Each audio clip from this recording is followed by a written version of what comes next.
As consumers, we are bombarded by it at every turn, like the Incredible Hulk being bombarded by gamma rays. But what makes some media endure, while others are banished to the forgotten black hole of obscurity, never to be heard from again? Who or what decides this? Hetero life mates Steve and Yahel want to know, and they want to know now. This is Obscurity Now. And what's up, Obscurians? It's time for another episode of Obscurity Now, the show that takes a look at weird and almost forgotten pieces of media, and then we decide if they should be remembered for all of human history or tossed into the black void of obscurity, never to be heard from again. My name is Steve, and with me, he's a man who's known as the president of the Baywatch Nights fan club. It's Yahel. How are you doing, Steve? Yes, president. I was almost going to say president and a client, but that no, dang it, I was going to say that. No, that makes sense. It's classic. It's a classic reference that people who are our age will still get to this very day. Yes, yes. Diamond Teague is looking for me as we speak for being president of the Baywatch Nightclub. Dang. That's the FBI character. I don't remember if he's in the FBI exactly or what. Right, he's a shady government type, and we're going to be dealing a lot with those shady government types in this episode of Baywatch Nights. Why are we returning to the world of Baywatch Nights, Yahel? We already did one.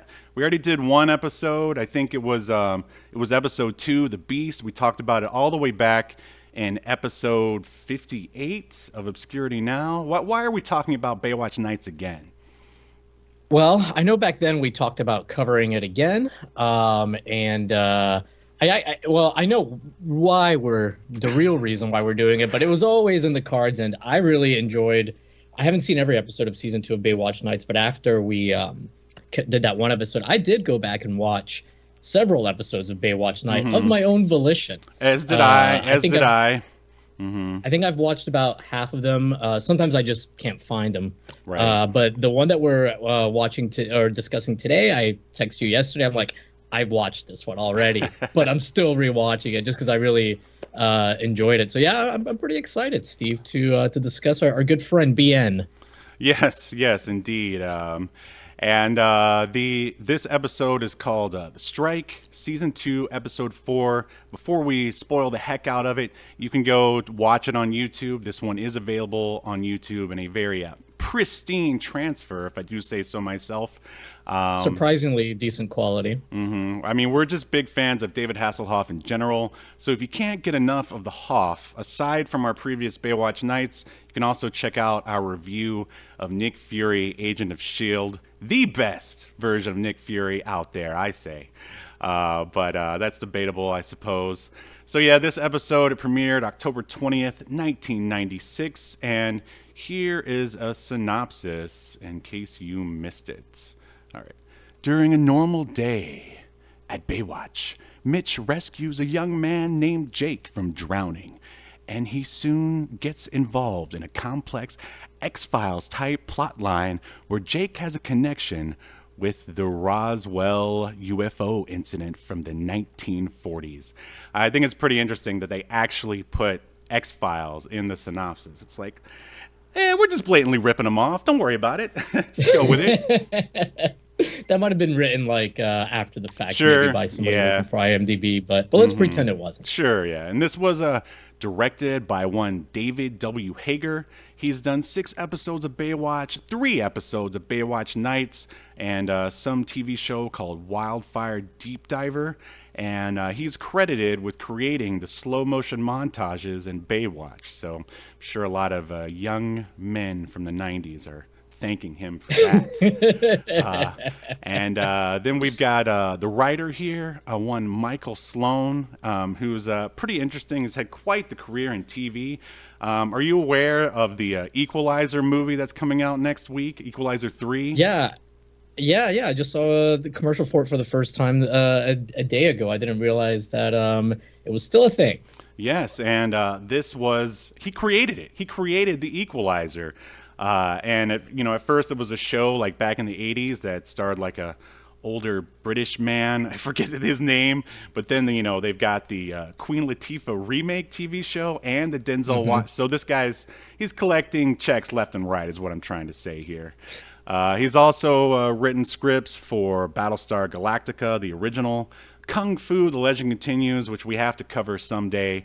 And have you ever seen that trailer that keeps popping up on TikTok for the show called The Master? No, I have not. It's like a 70s kung fu cop thing. It looks hilarious. We have to cover it someday. But enough of that. Who are some of the thespians who participated in Baywatch Nights episode 4? Well, we've covered Baywatch Nights before, and in this particular episode, a lot of the main cast isn't on here, so I'm going to gloss over some of these folks. But I do want to first thank Smoke Monster. He's in the chat. He's always at most of our episodes. Appreciate you joining live. First off, we have, of course, David Hasselhoff. I think everybody knows David Hasselhoff, Knight Rider, Baywatch Nights, a bunch of other things. Nick Fury, German singer extraordinaire. It's called krautrock. I see. Oh God. Then we've got Angie Harmon, which I think we covered her in the last episode as well. Probably better known from Law and Order and Rizzoli and Isles. Then we've got so not in this episode is Donna D'Errico and Eddie. I can't remember how to say his last name. Sabrian or Sabrian, something like that. Cybernarian, Cyberforce. Oh yes. He's named after the Image comic book from the 90s. We've got Dorian Gregory playing Diamond Teague. He's the gentleman who works with some government organization. I want to say Diamond Dallas Teague. Almost like the WCW wrestler. Yeah. And then for our guest stars, we really kind of have two main ones. We have Alan Shaw, who plays Porter. He's sort of one of the baddies not sort of, he is one of the baddies in the episode. And then we've got the main guest star, who this episode is mostly this guest star and David Hasselhoff. His name is Sean. I'm going to mispronounce his last name. Steve, help me. Sean. Wait, I'm hearing it echoing in my skull, in my brain. It's Blodgett. He's telling me his name is Sean Blodgett. Where do I know that name? Why do I... Did you hear that? What? Huh? Steven. What? It's Jake. It's Jake. I'm back. Oh my God. I'm back right now. Are you... I've come back. Son, where are you, son? Yeah. I've turned into energy. That's what I did at the end of the episode. I became light. Oh my God. Is this actually Sean Blodgett, the guy who played Jake in season 2, episode 4 of Baywatch Nights, The Strike? Yes, indeed. What's up? How are you guys doing? What is going on? Oh, wow. What is going on? Is this is insane? Okay. We've got to go to the special guest Obscuritron. So I'm going to run the feature presentation bumper, and then we'll see everyone on the other side. All right, here we go. So exciting. Here we go. Welcome to your feature presentation.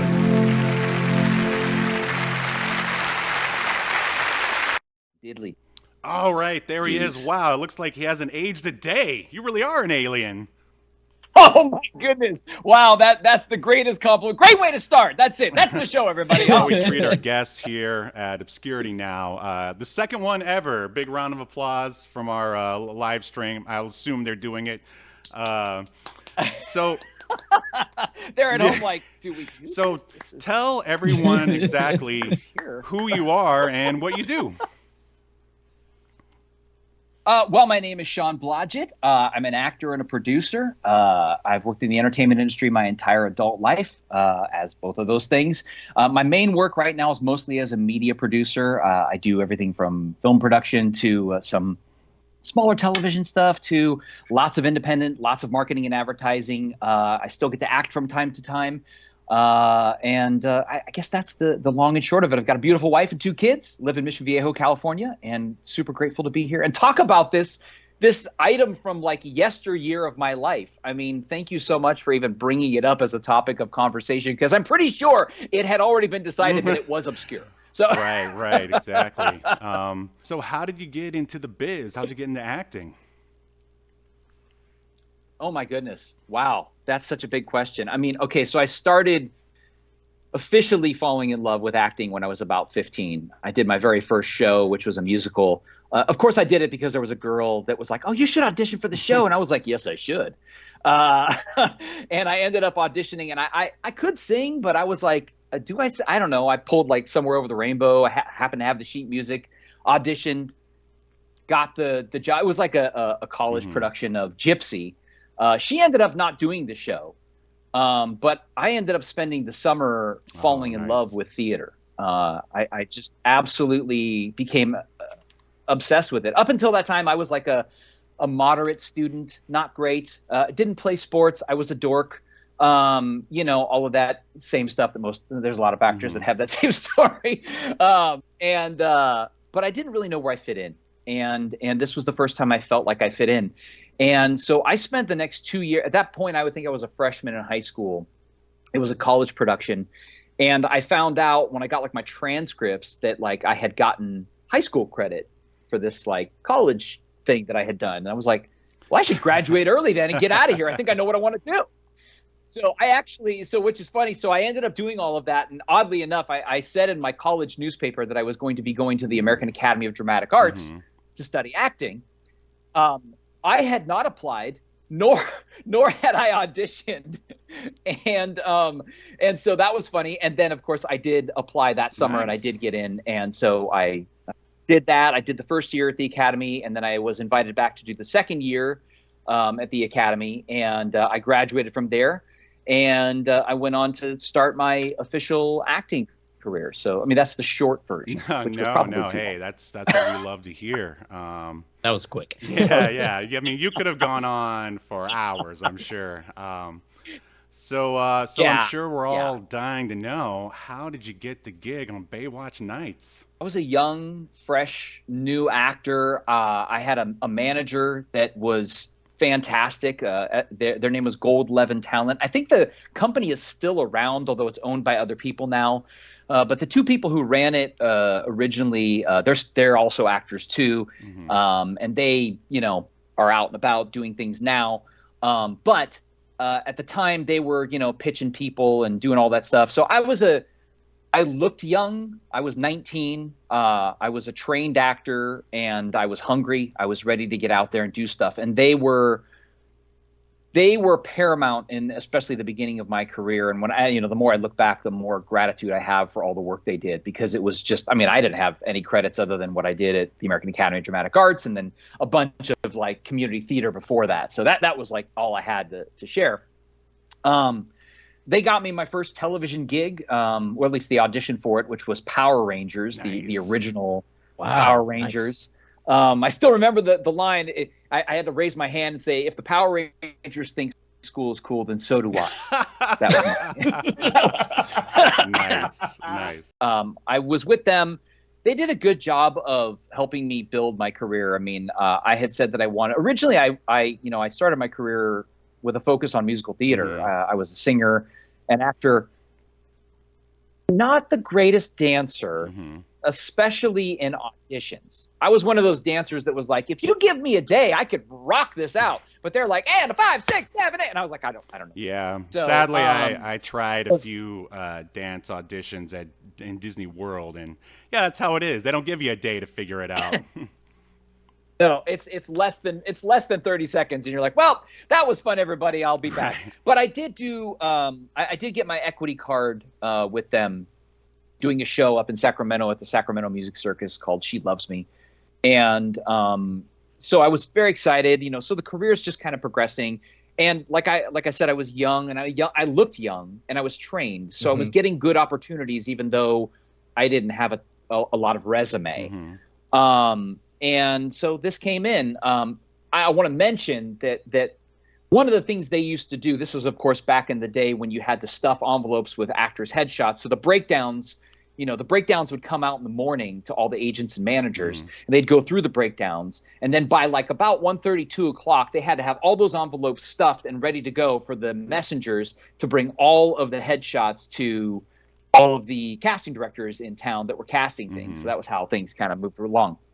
One of the things my managers were notorious for was putting Post-it notes on like actors' headshots, like perfect for this role, just graduated, just did this show, you know, all this stuff. So I don't even know what they did for the pitch for this, but they got me in. I think it was because I had just done my first SAG gig. These were the days before it was SAG after. It was just SAG. And my very first SAG gig was on a show with Seal Award called Sisters. Okay. And I had a scene. Yeah, I remember. Yeah, and I had a scene with Robert Klein, and he was awesome. And I was such an idiot, dumb young kid. I wish I would have like he took me to lunch, and I just didn't even know what to say. I didn't, you know. I wish I would have asked more questions. But anyway, awesome guy. So I think that was probably the pitch. Like, hey, just did this, whatever. So when you Taft-Hartley into SAG, you can not join right away, but then once you do your second job, you become must join. And Baywatch Nights was my must join. I had to, once I booked it, it was like within 24 hours I had to go down and like, you know, pay the money and like do the thing. Yeah, so it was the whole thing. So anyway, this got you your SAG card. That's amazing. Yeah, so this was my official getting my SAG card show, which was awesome.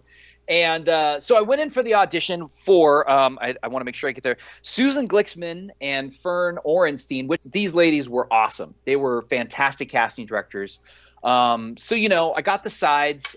This was the day of, for people who are out there who are also actors may remember a company called Showfax. You had to, you know, your agent or manager would call you, be like, you get the sides through Showfax. So you call up Showfax and then you have to pay for the sides to be faxed to you. Wow, what a scam. Yeah, it was crazy. Oh, yeah, because, you know, I suppose you could go to the casting office and pick it up if, you know, it's all the way across town, all that stuff, whatever. Anyway, so I got the role, and, you know, I just approached everything the way I approached everything, which was I would break it down like any other script. I mean, you know, I got this, it was a cool scene. It was actually the scene where we're running in the hallway and he's like, you got to tell me what's going on. I'm like, yeah, I can't tell you. And he's like, and he pushed me up a wall. And he's like, tell me, you know, it was that scene. That was the audition scene where I say, I'm from up there, you know, and all that stuff. So I went in and, you know, I auditioned with the scene, and, you know, this was the day, you know, nowadays everybody's doing everything like online, you know, or you're shooting it at home or whatever. But, you know, it's a whole different experience when you're in a room. You're waiting outside of a room and you go in and there's a couple of desks with, you know, two powerful women behind you. You're like, oh yeah, I don't know. Okay, and you start, you know, you do your thing, you try to be professional, just, you know, get in and get out. And so I went in and I did my thing. I made my choices, I made my objectives, and, you know, I went for it, and then I got the call back. And I remember for the callback, they had specifically asked me to I think they wanted me to wear the same thing I had worn. I think I just wore something very nondescript. And they were like, can you put some lighter makeup on your face, make yourself look really, really pale? And I was like, oh, okay, sure, why not? Of course, being a theater guy, I had the theater makeup. I was like, yeah, an excuse to wear makeup, finally. Yeah, this is awesome.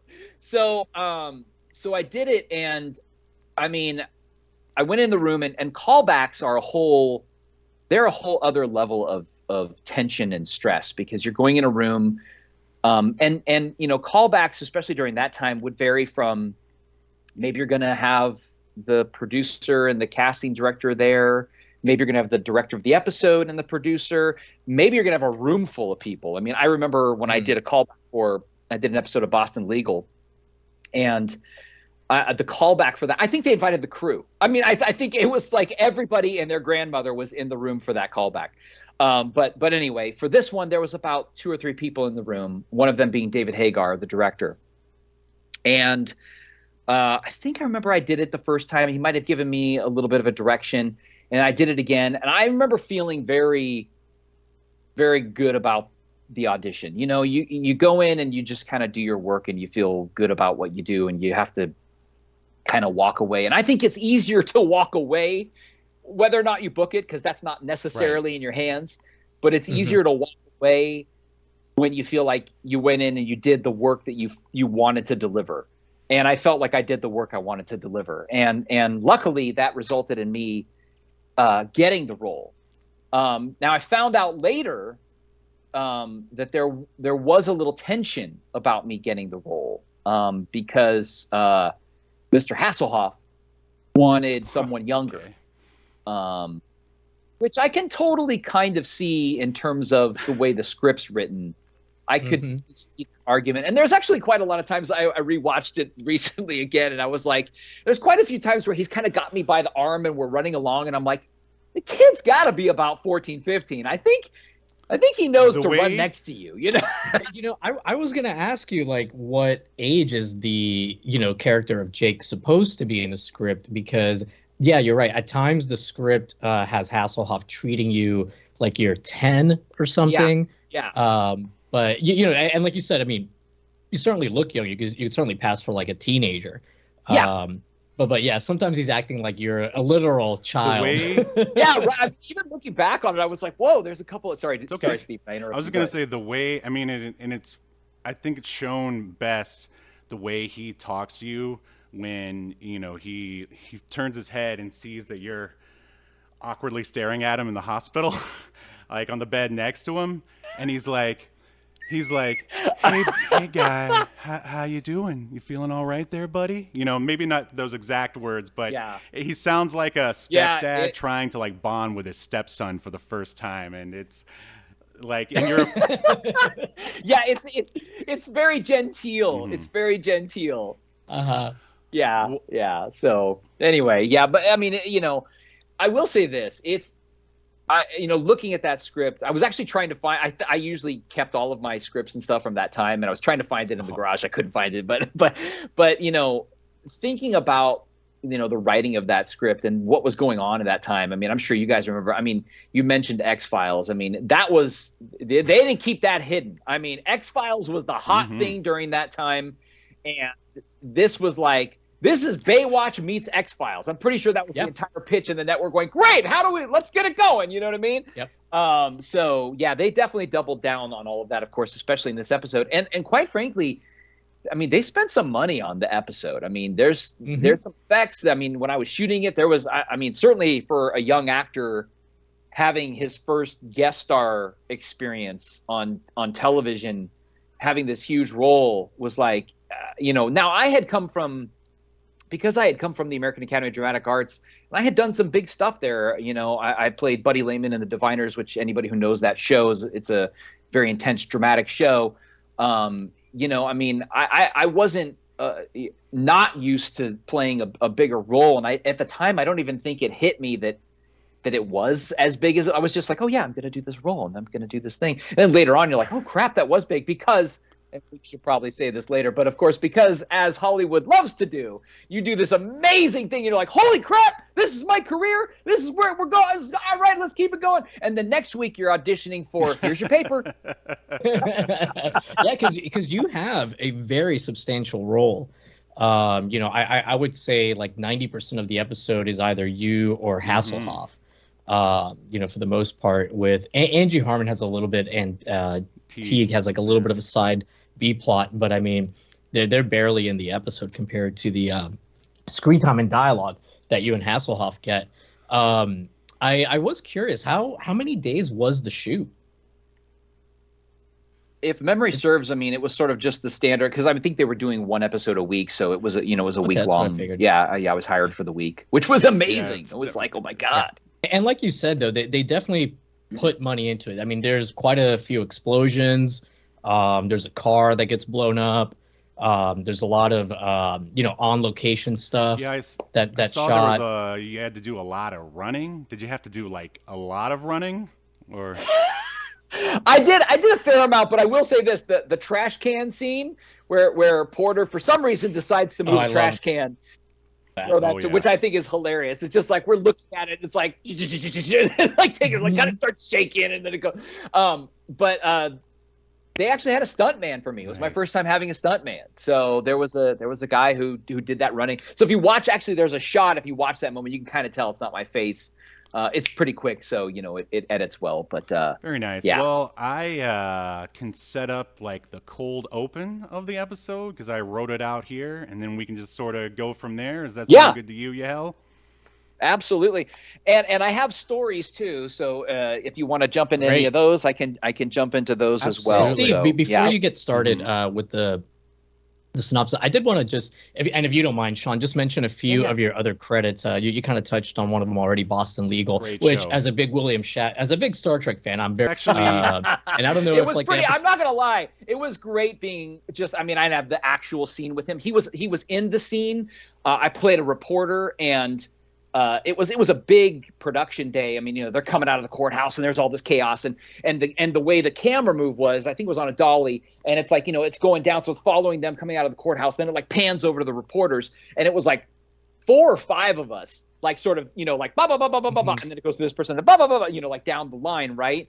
And so it was a big day, and he was there. I didn't get to talk to him, but he was there. So that's for me, that would have been like a dream come true. You've gotten to work with 2 TV legends. it was incredible. And let me just say that my experience on that show in particular had a really funny direction moment, because, you know, when you get co-star work, which is, you know, like 5 lines or less, you know, I learned later on that, you know, co-star especially, a little less with guest stars, but co-star especially, your job is to show up, shut up, hit your mark, do your line, and get out of my way so that everybody can get home to their families.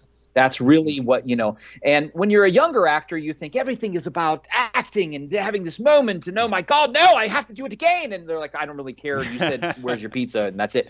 You know, so for this sequence, I mean, like I said, it was a big sequence. It was one move with the camera. There's all this stuff happening.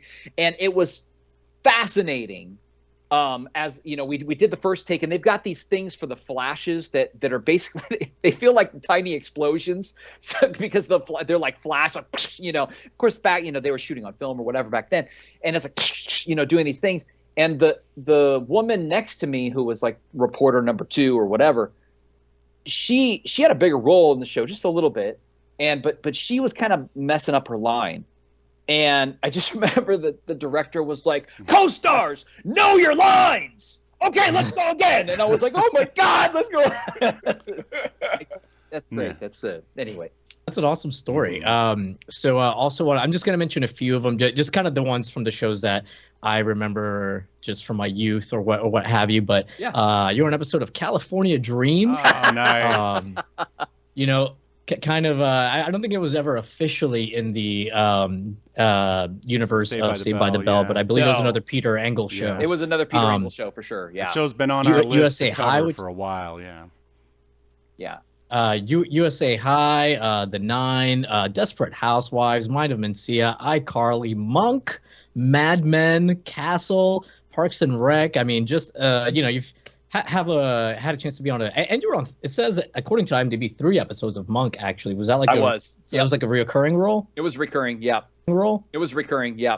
Nice. And you know what's funny about that one?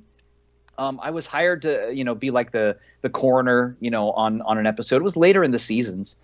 And, you know, it was a really great scene. It was nice. I was with Tony Shalhoub and, you know, the whole thing. I mean, it was great. Nice. And then later on, I was with a different manager at this time, but, you know, later on, I got this call from the casting director sort of out of the blue. And they were like, hey, we've been trying to contact you. And I'm like, really? Okay, that sounds great. And they were like, yeah, we've been trying to contact your manager. I don't know what's going on. I was like, I don't know either. Okay, what's going on? And they're like, hey, we have another coroner episode, but it's just like really small. Would you want to do it? And I'm like, yeah, you know, you get paid the same for the day. Like, you know, it's like, yeah, of course. So anyway, so I did the second episode, and I'm really grateful that they did like try to find me. I don't know what happened with my manager, but they did try to find me. So I did the second episode, and then they kind of felt bad because for whatever reason, the way it was covered, they ended up not showing me very much, even the little bit that I had. And they were like, oh, I feel kind of bad. So then they brought me back for a third episode where I had an even better scene than the first one. So, which was great. So these guys were just fantastic over there. I love them. Mm-hmm. Steve, I know I interrupted your were you going over a bit of the story for the actual episode we're supposed to be covering? We're here to talk about Sean and celebrate his body of work. For sure. Absolutely. And Baywatch Nights a little bit. Oh, my God. This is overwhelming. Sorry. Here we go. You're so great. Thanks, Yahel. It's a that was very crowded nice. day at the beach, which seems to be filled with only attractive women wearing bikinis. Mitch sits upon his lifeguard tower as he scans the beach with the eyes of a hawk, searching for any danger and perhaps another attractive woman or two, when lo, in the distance by the surf, he spies a young man who seems a tad out of place. The young man, known as Jake, removes his shirt, and Mitch cracks a smile, remembering a time, perhaps, when his physique and complexion were lacking, just like the young man's. The young man grabs his bodyboard and slowly makes his way out into the water as if it's his first time. The sensation of the water hitting his feet overwhelms him, and a wave knocks him down. Luckily, Mitch helps him out, tells him to rest, and he'll give him some pointers later. They shake hands, and out of nowhere, a bolt of lightning strikes between them, knocking the two down. The music during that scene is awesome. Then Mitch and the boy awaken in a hospital, and we go from there.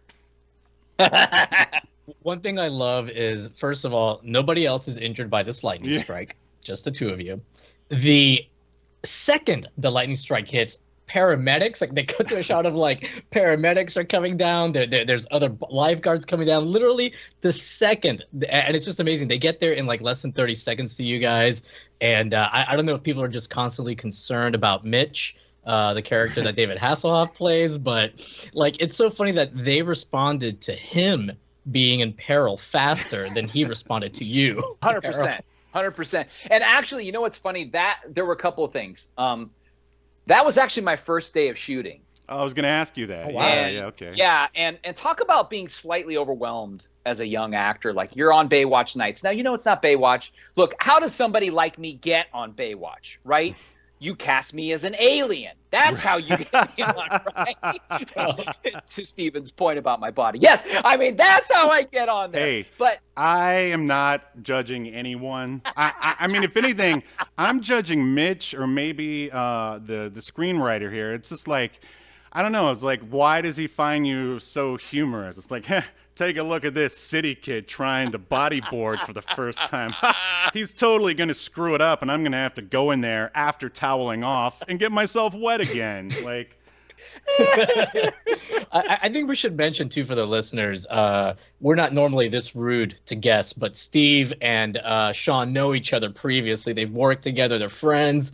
Yes. So I'm not, as I said, so we have a repartee as it were. Yeah, future potential guest. You will not be made fun of in this manner. I'm not making fun of Sean or his physique. I'm making fun of Baywatch Nights. I'm making fun of Baywatch Nights. You're making fun of Jake, the alien. Sure. It was all body acting. That my body was acting that way. Anyway, so what was interesting, though, I do want to say real quick about that scene and showing up that day. Like, you're doing Baywatch Nights, you're on the beach right out of the gate, and then you show up and they tell you, not only are we going to put the light makeup all over your body for this scene because we want you to look paler. Right.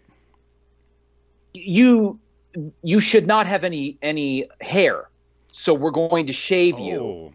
So they shaved, everything that was showing, obviously, they, with the exception of head and all that. But yeah, they shaved my chest and my legs and all that. Like that was right out of. I like to think David Hasselhoff did it himself.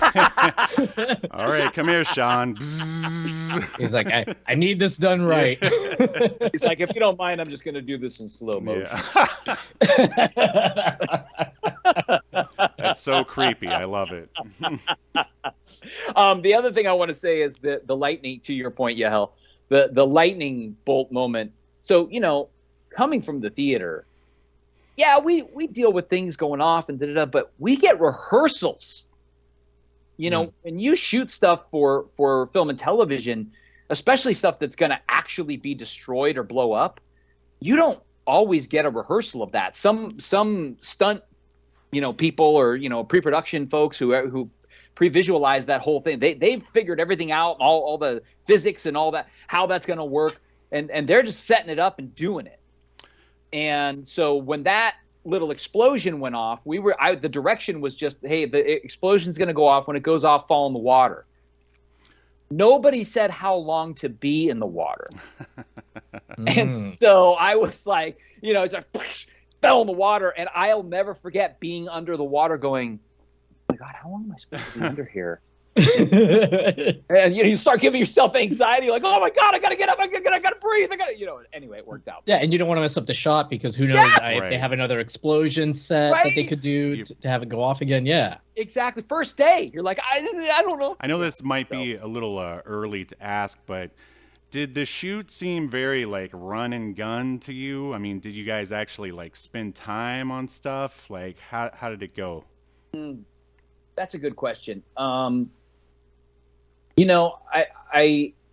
think these are the days of shooting on film when television was still shot on film, and actual film is expensive to shoot. So if you can get it in one take, you'd much rather get it in one take. Maybe you might do a safety of something if you really feel like whatever, but if it's like, okay, action and then cut and then check the gate, and if the gate's good, it's like we're moving on. That's it. Plus it's TV. So, it seems like you have a fair amount of time if you're shooting, if the script's like whatever, 48, 50 pages, whatever it is, and you're shooting about 8 or 12, 8 to 10 pages a day, depending on what that timing is, you're going to blaze through that pretty quick. But I will say, I didn't feel rushed. Other than, like I said, those moments where it was like out of my comfort zone. Like I'd never done anything like that. I mean, technically, I guess that was kind of a stunt, but I'd never done anything like that in my life, certainly on camera. So, and when we got to the more dialogue-driven scenes, I definitely felt like they allowed us, especially David Hagar, who was awesome director. He and I got along really well, and I think he really liked my work, which I really appreciated. He was willing to just kind of spend some time and explore some things. And, being a young actor, I hadn't done a lot of television. I mean, I'm used to theater where it's like you have rehearsals and you have all this time to learn lines. So I was also still kind of, to be honest, I was struggling with that. The quickness of everything. You get this script, especially, I mean, I knew I had that great scene from the audition, but once you get the script and then you're like, holy crap, I'm in a lot of this, and you start going, oh my God, well, I guess I got to start learning, and you're used to having time with stuff. And then of course you start experiencing, rewrites and, different color pages, and you're like, oh my God, okay, there's more stuff coming my way, So yeah, anyway. I felt like they took Sean the time. Oh, I'm sorry. Go ahead. I didn't mean to cut you off. Nothing important. I just said I felt like they took the time when they needed to. Go ahead, Yahel. Was there a read-through with the cast before shooting began, or not even that? That's funny. I don't think we had a read-through for this one. I don't remember us having a read-through for this. Wow, we might that's have. Crazy because you have we might have, and I don't scenes in remember. this. Yeah, I don't remember that we did. Other shows that I've done, I definitely did. When I did Mad Men, we had a read through, and that was like everybody and their grandmother at the read, like all the AMC people, and all this, like, oh my God, anyway. But yeah. When all right, after you got the role, I mean, when did you finally get to meet like David Hasselhoff? Like, what was he like? Were you guys like chummy before you got into this? Like, how did it go? I think I just met him the first day of shooting. I think that was it. And I've always tried to be, I mean, I'm an actor too, you know what I mean? In these kinds of situations. And I don't mean that in any kind of hoity-toity, arrogant way, just like, this is my craft and as well. Like, David Hasselhoff, yeah, super famous, but at the end of the day, he's another actor on the set. So I just try to be just as respectful as I would to anybody, as I was to him. And he was, look, he's David Hasselhoff, and he has, and at that point he was at the height of so much stuff, and he deserved it. I mean, one of the things I learned about him on the set, I think Yahel, you had mentioned about his singing, and he was very proud of his singing career. He talked about that more than anything, actually. Oh, wow. Yeah. And, I wasn't aware that, he was paramount in the real big success of Knight Rider was because of David Hasselhoff. He took that car and basically did a tour around the world, and was doing shows and singing and all of this stuff. I mean, there he is right now honking the horn. I mean, all right, that one's on me, everyone. That's me. But but he was such a big personality in so many ways. But he loved that he was a singer. I think that was a lot of his passion. And he was super nice. And like I said, I think there was a little trepidation from him, like that I was not exactly what he pictured. And he had his hands in the show. Like, he's a co-creator. I believe he's one of the executive producers. Steve, didn't he write a few episodes too, or co-write a few episodes, if I remember correctly? So yeah. Yeah. So I'm not surprised that if as a co-creator, and he's like, we got this great episode, and he's like, who's that guy? Yeah. But no, he was very nice. Were you a Knight Rider fan like prior to being on this show, or a Baywatch fan? I didn't watch a lot of Baywatch, but I did watch, of course I grew up with Knight Rider. It was one of my favorite shows as a kid. Absolutely loved it. And, Damn. Awesome. And when you, in fact, the day we shot the scene and the sequence in the car, where we're, getting chased and all that stuff. Yeah.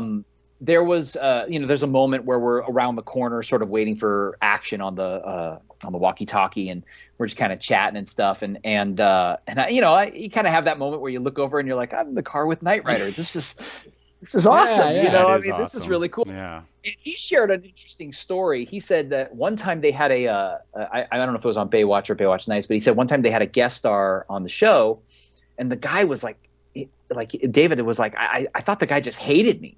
Like the guy just would not talk to me. He would not look at me. He just like had this edge about him. And he's like, and then finally it came out. He's like, I just, you're Knight Rider. he just couldn't believe that he was hanging out with Knight Rider all day, So, he has this effect on people. So, yeah. Yeah, glad to hear though that it sounds like David though was nice and accommodating, and that's good. That's good to hear. 100%. After the shoot, was he like, "Hey kid, I was wrong about you. You did it." Like any moment like that? Did he give you his leather Adidas jacket? Yeah. I'll say this: there was a recognition on the set by a couple of people that I was a young actor starting out, and I was really blessed with having a few sort of champions on the set. There were a couple of some people in wardrobe too, and I don't know, people just they liked my work, and I was really grateful to hear that. And so they would kind of chime in here and there, talking to different people, like, oh, maybe we should write another episode with him. Or I mean, some of these, it was just talking, whatever. But it was nice to have that support. Did at the end, did David come up and be like, oh, you did? I mean, I think he's got so much on his mind and on his plate, and he's doing stuff. I will say this, and let me just quickly, if you don't mind, I'm going to tell the Donna D'Erico story. Oh, yes, please do. So, again, being a young actor and certain people kind of recognizing that this is a great opportunity for me. The day we were shooting the stuff with Porter, sort of some of the end stuff, I think we were on that set on that location for a couple of days. And one of the days they had a press day. So on a press day, of course, lots of press there. They're doing little junkets and Q&As and whatever. This was around the time where I think they were announcing that Donna D'Erico was either going to be on the show, or she was also going to be on Baywatch 2 or so. I don't know. There was some sort of big thing. I think it's the latter. Like she was going to start appearing on Baywatch, the regular show. I think that's what it was.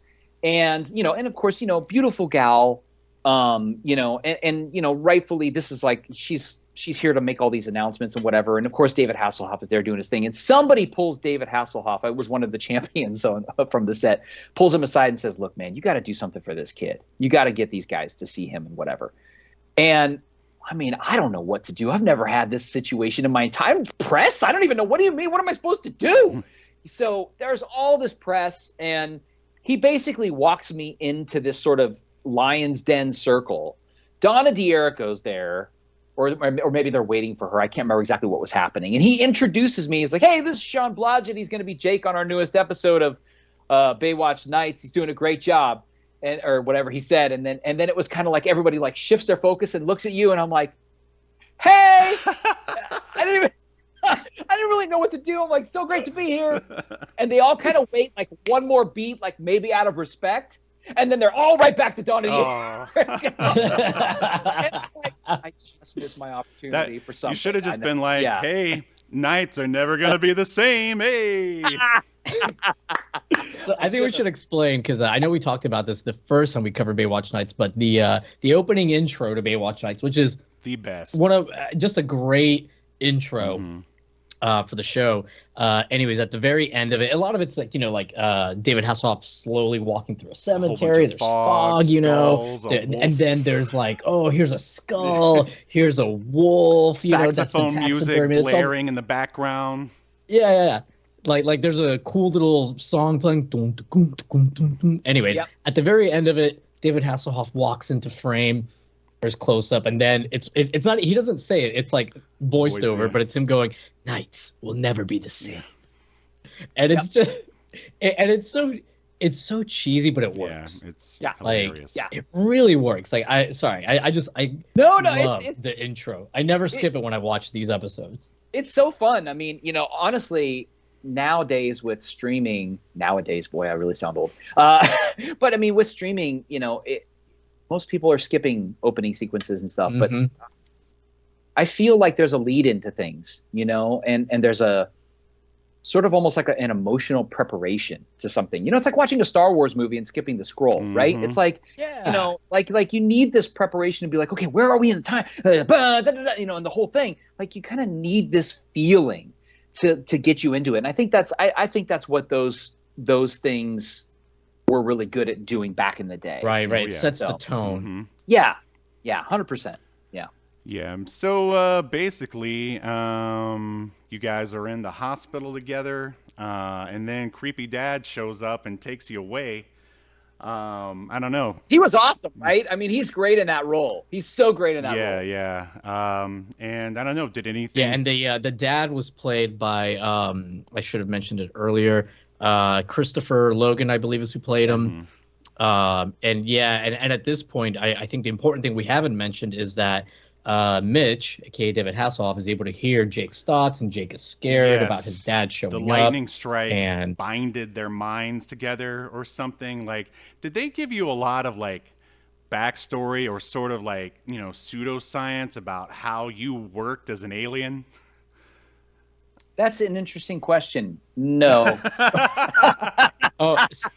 And Steve, we might have had a couple of chats about it, but I feel like some of that is, to me, the writers write stuff, and then I think as an actor, part of your job can be writing, at least for your character, to give yourself that extension of life. What has happened before. What came before this, what may come after this, sort of filling in those little gaps. Those are all the like techniques that I was trying to pull from, old school acting. Had you seen the movie Starman prior to playing this role?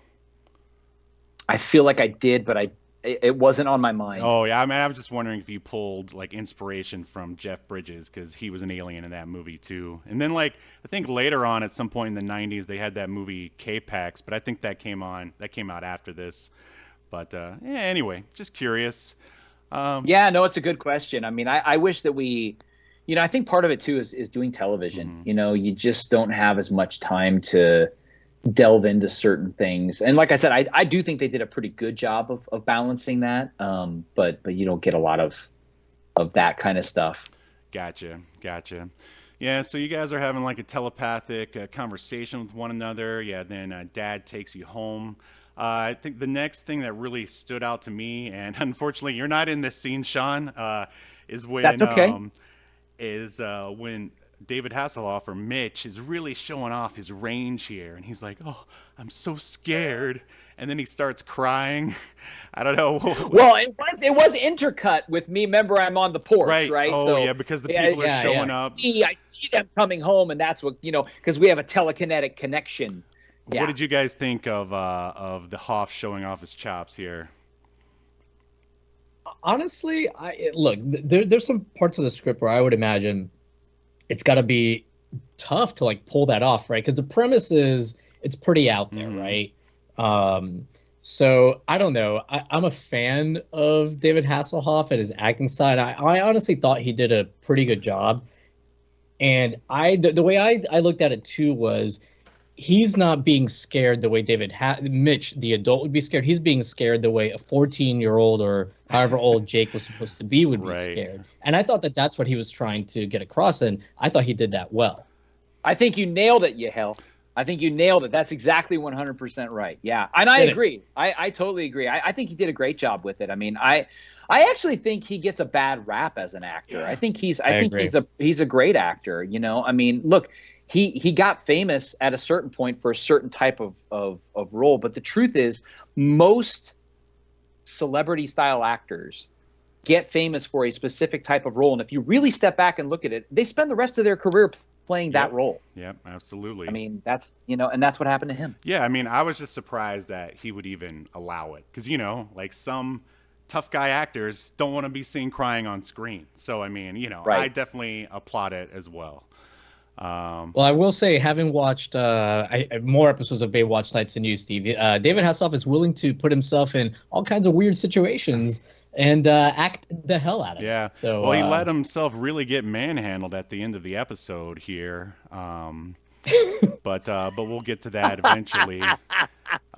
Episode written by Michael Sloan. Now, years later, I would work with a different Michael Sloan on a feature film called Finding Home that I worked as an associate editor on, and I had a small role in. But it was kind of odd. I'm like, hey, is that the same guy? No, that's not the same guy. So that's interesting, maybe just to me. David Hagar, the director, I've mentioned him, how great he was.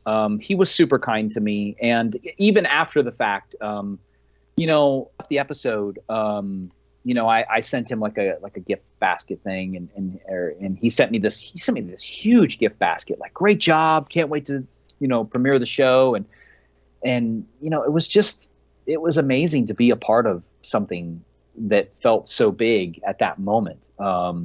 And he was very aware of that, and we had some chats here and there post doing the show, and I always tried. One thing I found helpful when I was really pursuing on camera work, I liked doing thank you notes. I liked sending out postcards that were just thank you. But of course, if you book a role, sometimes you would send a gift or something like that. So of course, you try to do that stuff.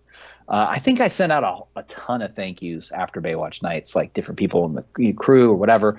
One person I owed an apology to was the DP, and because I was a young actor and I didn't realize the level of importance a DP is. You know, there were some days that were a little stressful. I felt nervous and stressed, and I remember we had one little disagreement about something, and I mean, the guy's brilliant. I mean, you know, the whole camera department's awesome. This guy did a great job. Just real quick, I apologize to him. You know, it's one of those moments where you're like, you're a young actor, nervous, there was like a miscommunication. He was trying to get me to do something, and I understand, and so you get like defensive in the moment, you know, in a way, and then later on you're like, an idiot, I'm such an idiot when I do that, you know. And so anyway, sorry. But yeah, I mean, he did a great job. I mean, I will say from a shooting perspective, the very last scene where I disappear and all that stuff, I had to look into the lights. Oh wow! And it was a 10K, and I remember my eyes kind of feeling like they were burning. Oh no! You know, because you're like, you know, they're like, okay, turn your head real slow, and then like, you know, look, and I was like, oh God, and it was really, really, really bright. And the ironic thing is, like, the last thing you say before the light bathes you is you tell David Hasselhoff, you know, you leave this area because the light will be too bright for you. Trust me. Yeah, trust me. Yeah. I know, right? Yeah, but it's not too bright for me. Don't worry. I'm only energy. Doesn't matter. But you know what's funny is that when the light starts to like envelop you, and like you said, it is very bright. And Angie Harmon's character, her character's name is Ryan, is looking on. Diamond Teague are looking on. They both kind of like turn their eyes away because the light's so bright. But David Hasselhoff just looks straight ahead. He's so tough. It doesn't faze him. That's right. It is true. He's like, nah, you know what? I'm gonna look anyway. I go swimming all the time. I know how to do this. Yeah. I've been wearing this leather jacket in 100-degree heat the whole episode. It'll be fine. I guess we should just very quickly let everybody know what does happen in the episode, or very briefly. So basically, there's like your family turns out to not really be your family, at least not in the sense of like a human family. You guys are, aliens or what have you, and basically they're upset that you've attracted too much attention to yourself with what happened at the beach. And then they decide to kill you, and they're chasing you. And the main person going after you is this guy Porter that we've mentioned a few times. And we see that Porter has powers; he can make things explode. You know that he's bad because he's bald and wears all black. That's right. And it's funny, his powers, he can make like anything explode, but he never like really does anything that could kill you. So it's very you got a little bit of plot armor on Jake, but the confrontation. Well, it doesn't work on because we're aliens, doesn't work on each other. They gotta. That's what it is. That's what it is. Right? That's the thing. Well, I mean, at You're right. the end, I apologize for my stupidity, Sean. I'll just leave. Well, at the end, when the final confrontation, I'm getting ahead of myself here, between Porter and David Hasselhoff is great because all the stuff's exploding up around David Hasselhoff. And, there's a great line where you're like, don't go after him. He's really resourceful. And David Hasselhoff's I can be resourceful too. And then he picks up a giant wrench to go after the alien that has, telepathy powers, like electric powers, and who knows what else. And I also like how when the Porter turns his attention to you, he's like, "Hey, Porter, I'm the one you want." I'm like, no, I believe Jake is the one that he wants. I do believe that's probably the biggest hole in the script. But I will say Hasselhoff does kind of explain it after he says, "I'm the one you want," because then he says, "I can expose you," and he's basically saying, "Hey, I'm your worst nightmare because you're gonna get even more attention if you don't take me out." But he should have said that first before, "I'm the one you want." Right. But But those of you listening out there, this is the brilliance of Yahel right now. That's brilliant. The dissection of that was brilliant. Again, this is not my first time watching this episode. This is what we do here at Obscurity Now. But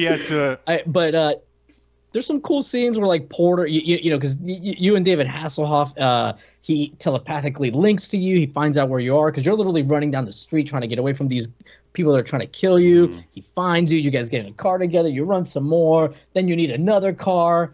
And he's like, "Oh, but I got to find some junker that runs." You go and you touch some 1970s cutlass or something, and you get it to start running with your powers. So we see you've got powers.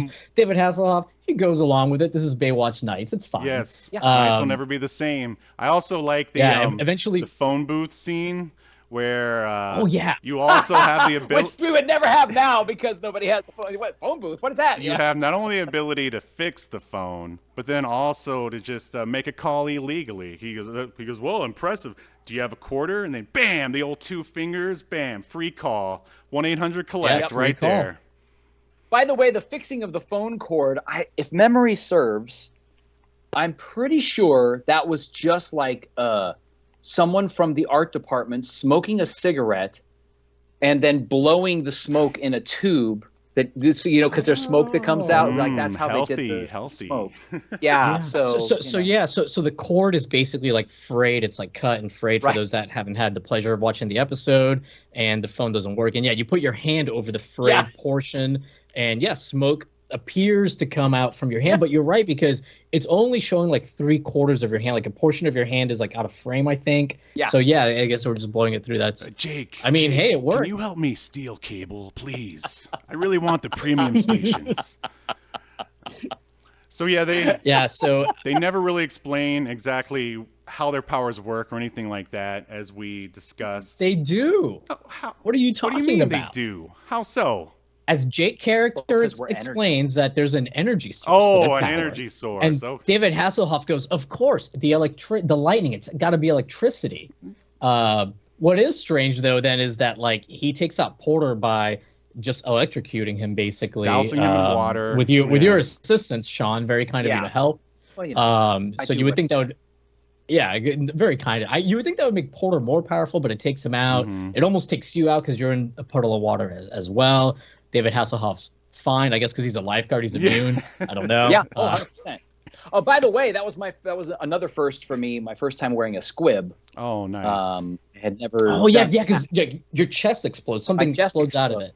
And that's a weird experience because they're like, yeah, it's like a little explosive, and we're just gonna put it on, and you'll be fine. And like literally, it's like this cable that goes, they put the explosive on, and they put this cable down your pants, and then there's somebody off camera who, it's almost like, okay, Oh wow. I mean, that's literally what it is. And I remember being like, okay, I guess this is fine. I mean, they put it right over my heart, and I was like, okay. I'm assuming they do this all the time, so I'm sure I'm fine. That's scary. I'm sure that's scary. Obviously it was safe. You're fine. Yeah. But that's still got to be scary your first time doing that. It was scary. It was scary, but it was, to be honest, I think it added to the tension of the scene.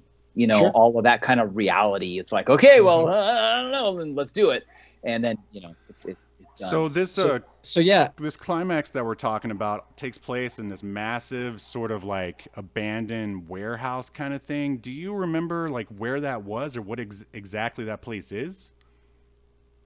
We shot most of that episode over in like Hermosa Beach area. And I think it was some kind of, I don't know, abandoned hangars and all kind. I mean, nothing was happening there. It was I don't know if it was government property that wasn't being used. David at the time, Hasselhoff's guest house. Yeah. It was his guest house. His Yeah, guest he did have like one of those beds abandoned with the. warehouse, yeah. Do I make you Randy, baby? It was one of those. Nothing gets the ladies quite like an abandoned hangar. At least so I've been told. Yeah. That's Yeah. So Jake is injured after the squib goes off, but David Hasselhoff says, "Hey, I got somebody that can help you out. I know a shady guy in the government." Gives him a call, and then you end up in a kind of little holding area on a bed, and that's when you're like, so this was to me the one major plot hole, because throughout the episode, they're saying basically you guys crash landed here and you were trying to eventually get back to your home planet or whatever. But you're able to just decide, hey, I got to get out of here. I'm going to go back home. So it seems like you could have left at any point, and presumably the other aliens could have as well. But then we wouldn't have a story, right? If you guys had left earlier. But yeah, you end up telling David, hey, get out of here. This is going to be too bright for you. You thank him for his service.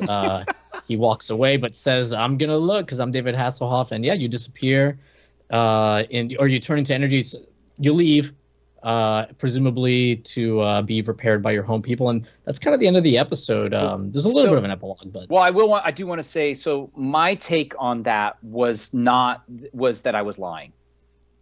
I wasn't able to get home. That was never that was really just his, me trying to like make self-sacrificing. Sure it's in a sense like making sure he's okay, right?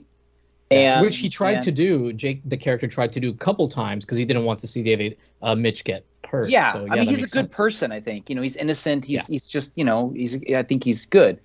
And my interpretation was that essentially he's turning into energy.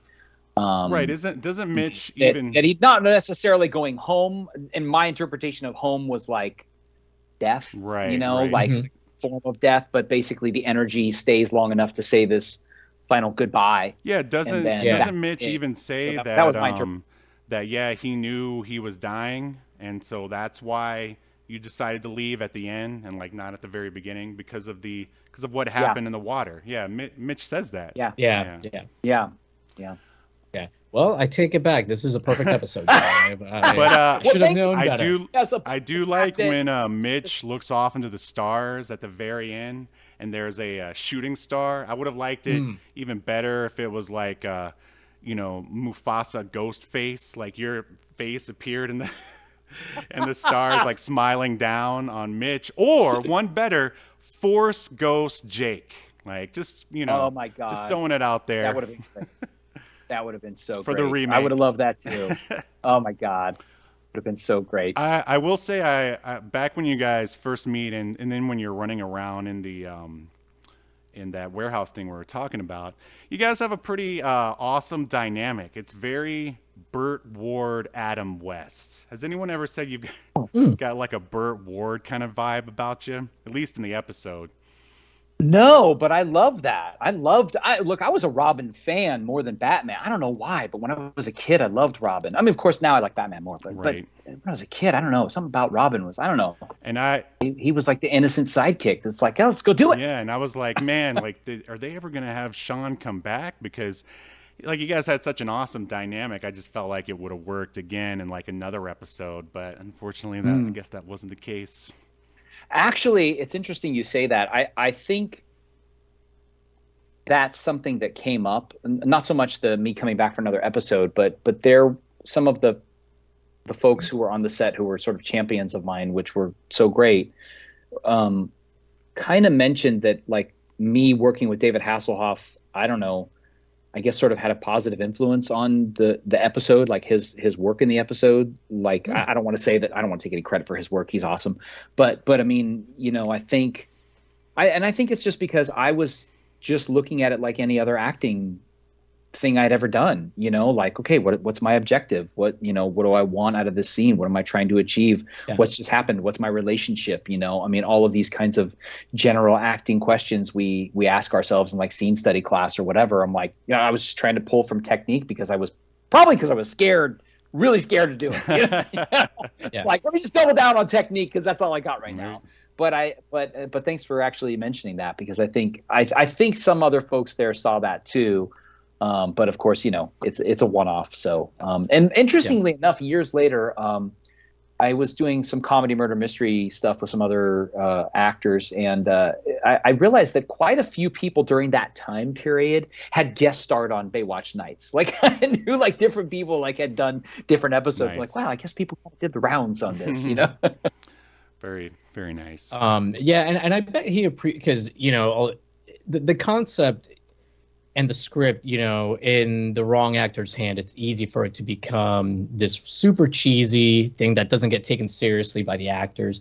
And you can tell that you and Hasselhoff, I mean, really everybody on the cast, like, took the work seriously, you know, and they treated it seriously, and it helps to elevate what could be a story that you know, maybe an actor that like scoffs at the material, maybe because they're not a fan of science fiction or whatever, you know, and doesn't put in the work, like you said, doesn't think about the character's motivations and that kind of thing. Right. So it wouldn't surprise me if he did appreciate that, because I know season 1 of Baywatch Nights, which I've only watched like a couple episodes, it doesn't have like the X-Files-ish horror and sci-fi elements. You know, it was more of a straight up, oh, there's a murder mystery this episode or some kind of thing they got to solve, you know.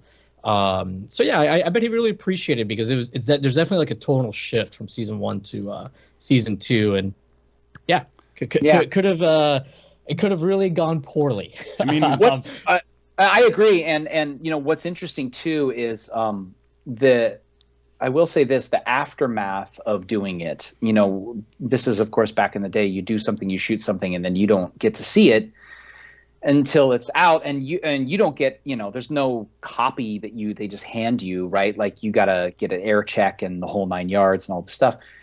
You know, like I said, it was a big deal for me. I was surprised at the amount of people that I knew who kind of sloughed it off, like, oh, that's just that show. And I was like, wow, okay. Yeah, unfortunately, if I remember correct, back in the 90s, Baywatch Nights was kind of looked down upon. I remember there's even I mentioned it in our previous episode, there was a joke about it in that Gina Davis movie, The Long Kiss Goodnight. I'm like, wow, even oh my god, are you kidding me? I'm like even the movies are ragging on Baywatch Nights. Wow. It's out of jealousy, Steve. Yeah, it was. Jealous. Well, I was gonna say, just from what Yahel said, I mean, the reason why we like Baywatch Nights so much is because it is a ridiculous premise that everyone takes seriously, and that's why it works for us. I agree. I mean, I 100%. Yeah, every once in a while, you know, they you know, you can tell, especially with Mitch's character, there's a little bit of a wink at the audience, you know, like at the silliness of it all. But you know, like the performances are always, I don't know, they're very earnest, I guess is the way I would say. You don't feel like you're watching someone go through the motions for this, you know, silly plot or whatever, or out there idea. It helps that I'm a big sci-fi fan, but Yeah, I love Baywatch Nights. I think it's very underrated. Well, thank Is you. there anything else about the episode that anyone would like to mention? Yeah, Sean, I know you had a lot of notes, and I want to make sure we get to all of the stuff that you went through the trouble of writing down. If there was anything that you wanted to mention. Actually, in our chat, I think we've covered all of them. Let me just double check. Yeah, I think we really pretty much covered the majority of everything that I had written down. So that's how great you guys are. There you go. Aw, you're too kind. What are you up to these days? I know you have a podcast of your own or something like that. Well, I just finished up Countdown to 5, which is a podcast that my friend Paul Preston from Digital Mind Productions and myself came up with to get everybody ready for Indiana Jones and the Dial of Destiny. Mm-hmm. So we revisited all of the Indiana Jones films and, kind of shared our thoughts. We like to do a deep dive on like stats and like what happened to the production, going to like behind the scenes, little known stories. And of course, yuck it up with a bunch of jokes and being complete, idiots. Sounds very familiar. So, only with way more research than what we normally do. Well, and we did. So we had done a show. So Paul runs a show called The Movie Guys. He has a website called themovieguys.net, and he's awesome. He does all this stuff with movies. And before The Rise of Skywalker came out, I had pitched him an idea of doing a podcast to get ready for Rise of Skywalker because I'm such a huge Star Wars fan. And so it was called Countdown to 9, and that's how that started. And actually, when we did that, we had a few guests on that. We had the guy who was the stand-in for Hayden Christensen for Darth Vader, and we had I forgot her name. I just blanked on her name, but she was one of the Jedi in Attack of the Clones in the big Geonosis battle scene and stuff like that. And so we had a few guests that were involved in the Star Wars universe, so it was really, really fun. And then so of course we did Countdown to 5, getting ready for Indiana Jones 5, which was awesome. And on top of it, we also I wanted to change some things for that one. So instead of just we used to do these like retellings and make jokes about like what the storyline, whatever. So I was like, what if Indiana Jones does the retelling of his own stories? Like it's Indiana Jones Diaries. Like so a buddy of mine, Justin T. Bowler, who played Indiana Jones at Disneyland and is a huge Indiana Jones fan, was kind enough to come in and be Indiana Jones. We went and shot some stuff, and I shot some screen stuff, and it was a blast. It ended up being a heck of a lot more work than I had actually anticipated, because we're all just doing this for fun. But so that's the latest thing. And then my multimedia production company, Creative Motion Entertainment. I'm still working on a bunch of projects with that. In fact, one of the things I'm in the process of, I'm working with a woman named Dale Griffith Stamos, and I'm going to be working on her first feature film. We've done a couple of short films together, and so I'm a consulting producer on the film, and I'm going to be DPing and editing that piece as well. And so we're in the midst of getting that ready and all of that. So it's an independent film, but trying to raise money and all of this stuff. So we're doing that, and do some trade shows here and there. And I'm on the lookout for some other acting outlets here and there. So we all yeah. Oh yeah. So sounds like you're staying pretty busy. And of course, being a parent, that's very, very busy. Oh yeah. I was going to say I don't know if you told Sean about the last segment that we do, where we basically decide if whatever media we're covering, if it should be. I almost completely forgot it. All right, let me run the bumper. Yeah. So what we do is at the end of every episode, we decide if whatever we're watching should be remembered for all of human history or tossed in the black void of obscurity, never to be heard from again. So. Let me run a bumper, and then we'll officially answer those questions.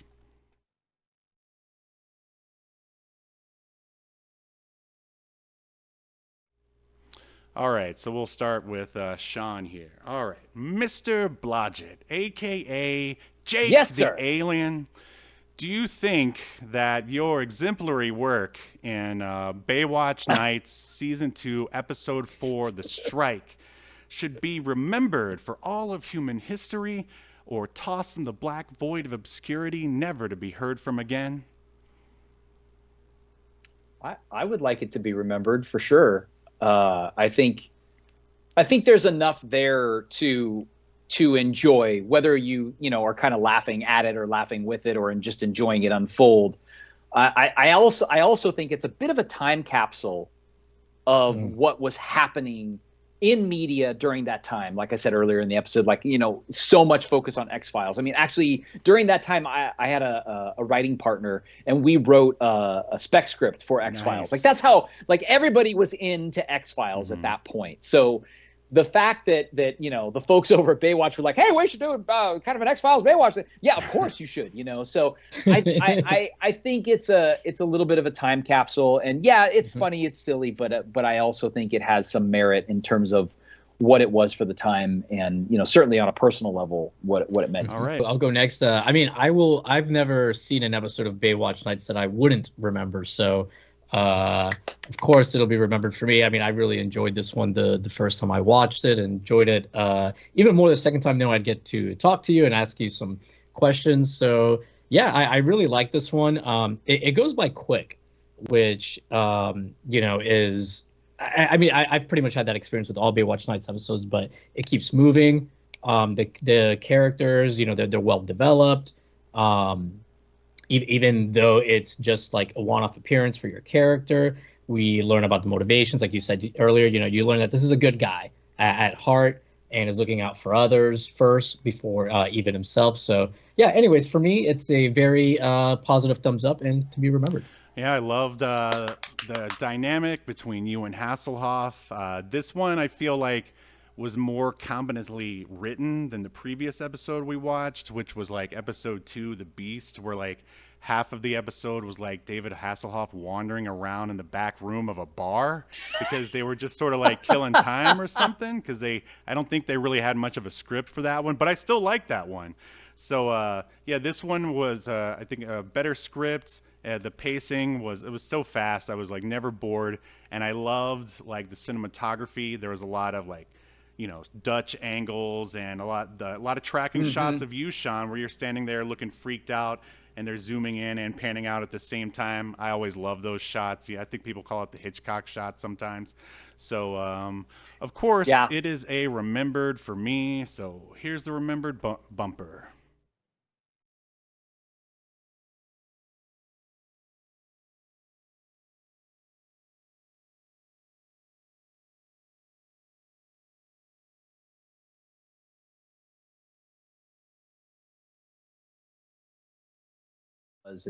So, well, I believe that's our episode. Sean, thanks so much for joining us. I really can't thank you enough. Is there anything else you'd like to say before we throw you back to, where did you say you live now again? Mission Viejo? Mission Viejo, California. Yeah, I do have one final thing I wanted to say before we go. I think it's appropriate that this episode is called The Strike, because SAG-AFTRA, of course, is in the middle of a strike, of course, with the WGA as well, by their side, they're by each other's side.